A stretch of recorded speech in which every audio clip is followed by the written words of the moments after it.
I want to eat. And it wasn't like I wanted that big a dinner anyway, but it was just the fact that I know this cost, not a ton, but a lot of money compared to what I could have gotten at Taco Bell.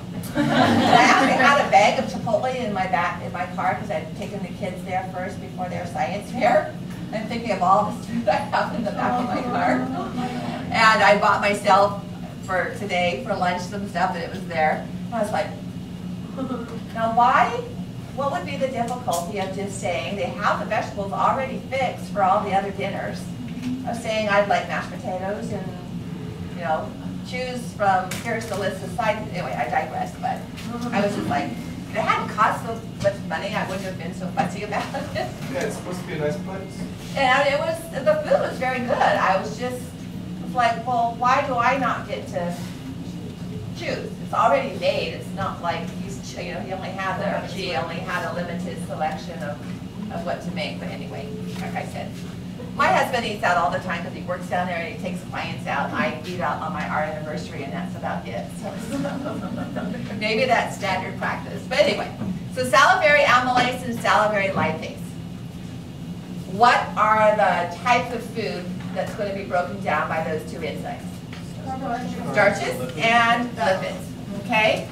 So, sugars or starches? Is amylase going to work on sugar? Is it going to work on sucrose, table sugar? No. All right? So if you are eating a spoonful of sugar trying to get rid of hiccups, that's not going to get worked on in the mouth at all. Okay? Nothing's going to happen chemically to that spoonful of sugar.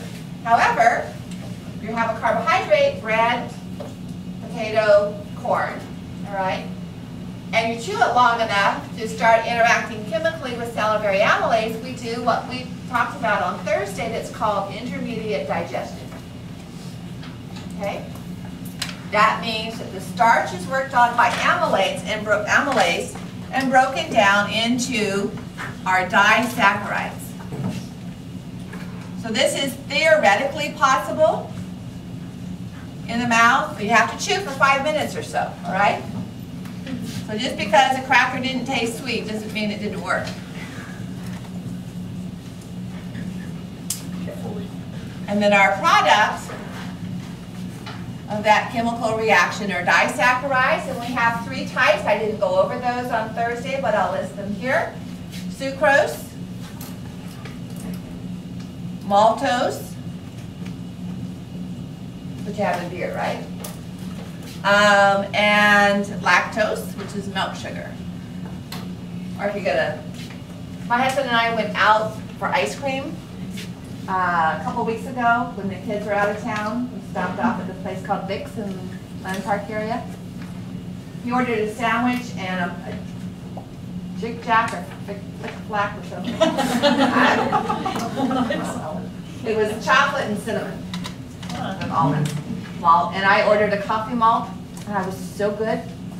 That is still in our freezer at home. I sat there and ate part of his, because he got the hoops, and it wasn't takeout. He got the whole big jar and then half of another one. I said, you've got way more than I do. Why should I? So then I put mine in the freezer, and I'm sure it's freezer burn by now. And I'm so proud of myself for not eating it then. It'll probably be the same fate as the food I got from Chipotle. I just took home and it's in the fridge. So sucrose, maltose, and lactose, disaccharides. They're too large to get absorbed across the plasma membrane, so they're not absorbed in the mouth, all right? And they're going to go down to the stomach and go down to the small intestine as this disaccharide. Amylase cannot break these down into simple sugars. So this is why it's the intermediate stage. When we get to the small intestine and we add sucrase, then we can break that down. Okay? But if the sucrase gets to the polysaccharide, the sucrase won't work. The sucrase will only work on sucrose. So somewhere this intermediate stage of digestion has to occur, either in the mouth or the small intestine. All right? We can't just go straight to using sucrase without doing this step first. Salivary lipase is also present in saliva, but without sufficient time to be active. So while theoretically you could break down lipids and absorb them, in actuality it's insignificant as far as what actually is chemically occurring or what is absorbed, right? So the only thing that really can be broken down to any extent, measurable extent, are the polysaccharides that you have to chew for a while. Just chewing 5 times and swallowing isn't going to provide sufficient time for that to occur. And we have no enzyme for proteins, right? So we can't even start protein digestion in the mouth.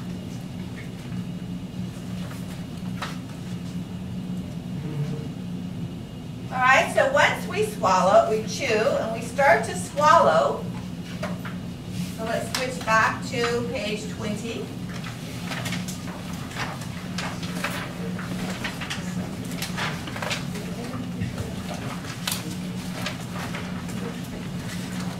Food moves into the oral pharynx.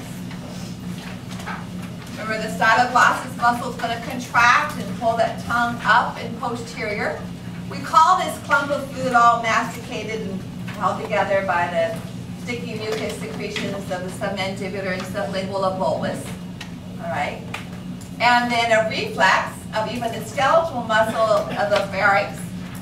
You don't say, okay, now it's kind of like that just happens, triggered by the presence of the food. So it's a reflex.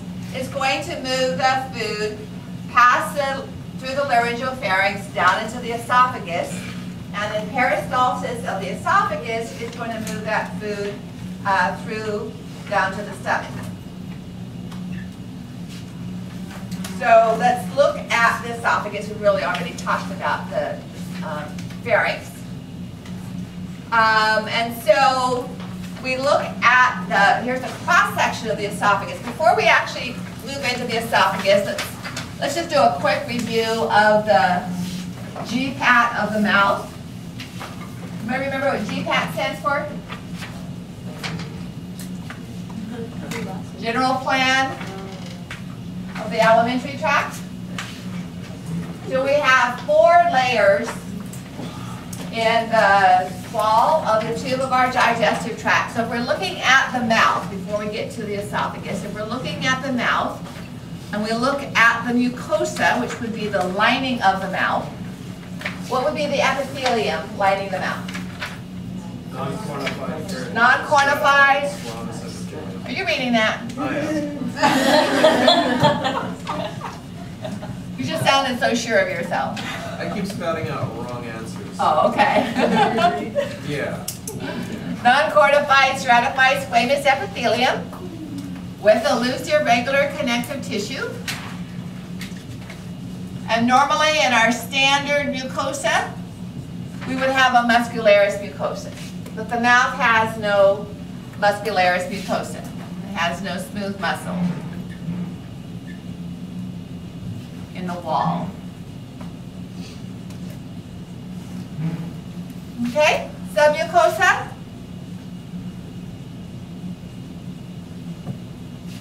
Dense irregular connective tissue. Nothing unique about that.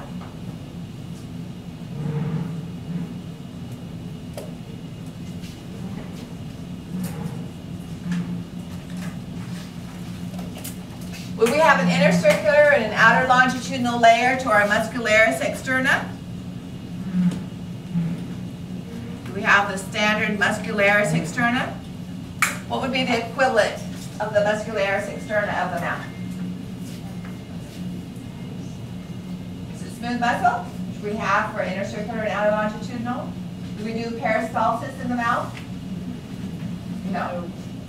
So what forms the wall of our mouth? What forms the wall of our cheek? Smooth muscle or skeletal muscle? Skeletal muscle. Oxygenator, masseter. Okay, those are the major ones.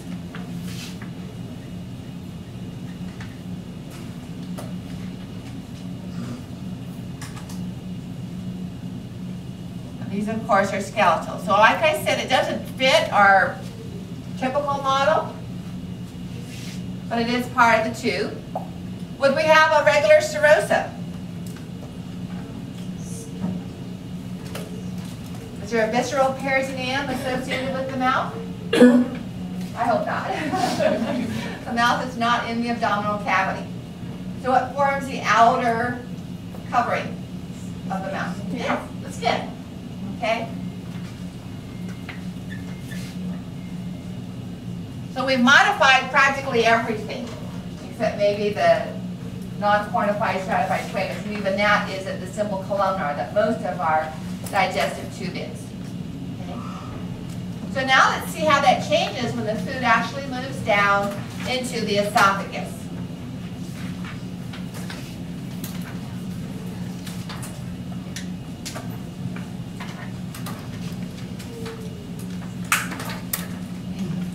So the mucosa of the esophagus is still going to be non-cornified, stratified squamous epithelium. We still have an associated loose, irregular connective tissue. And there is no muscularis mucosa in approximately the upper half. But in the lower half, we start to pick up a muscularis mucosa as we start to pick up smooth muscle, all right? So there is muscularis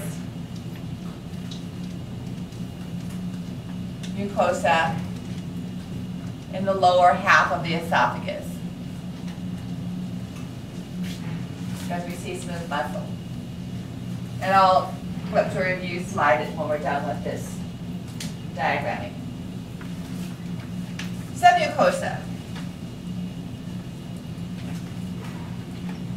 Standard, dense irregular connective tissue.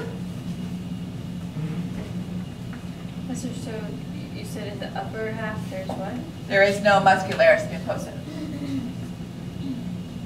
Remember, the muscularis mucosa is this layer of smooth muscle at the very deepest portion of the esophagus, of the digestive tube, just before we get into the submucosa. All right. Even though that's the model of the small intestine. There is one modification, all right? The most distal end of the esophagus, that portion is actually within the abdominal cavity. So about the last, most distal 1.5 to 2 inches.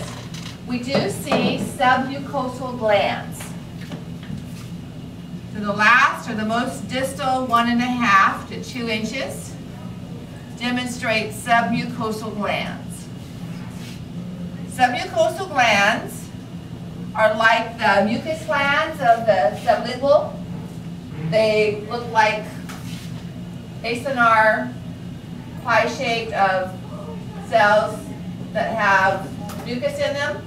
And then there would be a duct going up to the epithelial surface of the esophagus. Okay, so this would be the submucosa. And then on the surface, this mucus would be secreted. Why do you think we have those present? At the deepest portion of the esophagus, the most distal portion of the esophagus, you just Facebook page. Would it protect your esophagus from any stomach acids? Exactly. So here's a view of, here's the surface non-cornified, stratified squamous of the esophagus, and here are submucosal glands, right? And here they're in a low power view, and they're going to secrete mucus onto that last 1.5 or 2 inches to protect the splashing of hydrochloric acid that would occur as food moves into the stomach. Okay, even though this is a stratified layer, that acid is pretty corrosive. You put, drop hydrochloric acid on your skin, and it's going to give you a chemical burn. Same thing happens to your esophageal layer. So we're going to see submucosal glands in that region.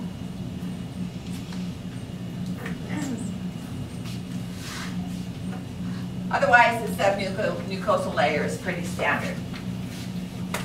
Then we have the muscularis externa.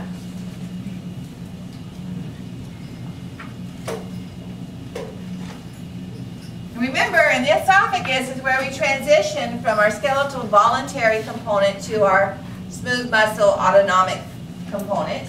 So there are 3 regions. The upper third is all skeletal muscle.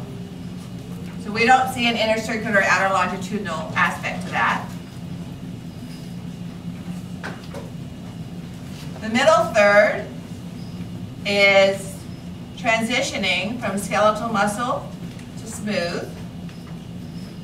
And this is when we start to see the muscularis mucosa. All right. And the distal third is smooth.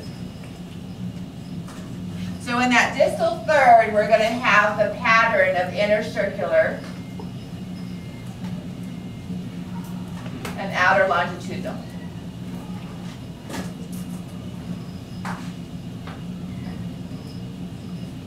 Okay? We'll start to see that in the middle third, but by the time we get to the distal third, we've completely switched over. So it says a third skeletal and smooth, and a third smooth in the inner circular outer longitudinal layer. Okay? And then finally, our outermost layer, now the esophagus starts just at the level of the larynx. All right, so posterior to the larynx, we're going to have the esophagus. It moves down into the thoracic cavity, posterior to the trachea, and then medial to the aorta, and then through the peritoneum. So that whole portion is not in the abdominal cavity. So it has no serosa, because the serosa is the visceral peritoneum. So in the neck and thoracic cavity, remember what we called the outer layer of our larger blood vessels, or any of our blood vessels that had a connective tissue outer covering? The tunica adventitia. Okay, so that's what the esophagus has for the most part. It's just a tunica adventitia, binding it in place. Again, that stens irregular.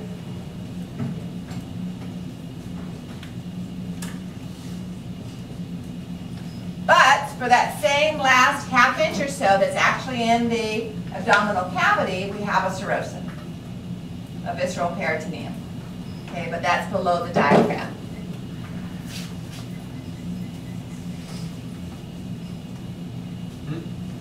So the most distal region within the cavity would have the serosa.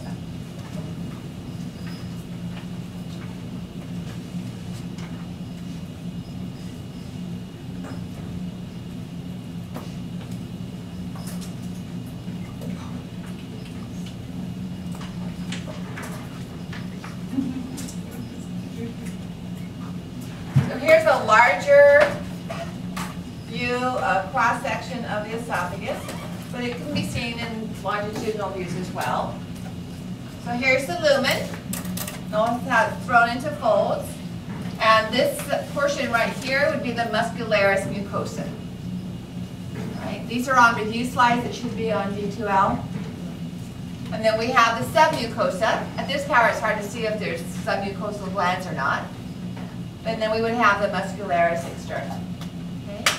And out here is the tunica adventitia. So there's no simple squamous epithelium, so it's not a serosa yet. Okay? Now, any kind of digestion taking place in the esophagus? No. No. Well, no new digestion. For the short time it takes for the food to move by peristalsis through the esophagus, we would continue any salivary amylase, all right, but we don't have any glands that add additional enzymes. So the only digestion that takes place there is what was already started. And again, we don't have any particle product that is small enough to be absorbed across the surface. So any absorption taking place in the mouth or esophagus is something that's already lipid soluble.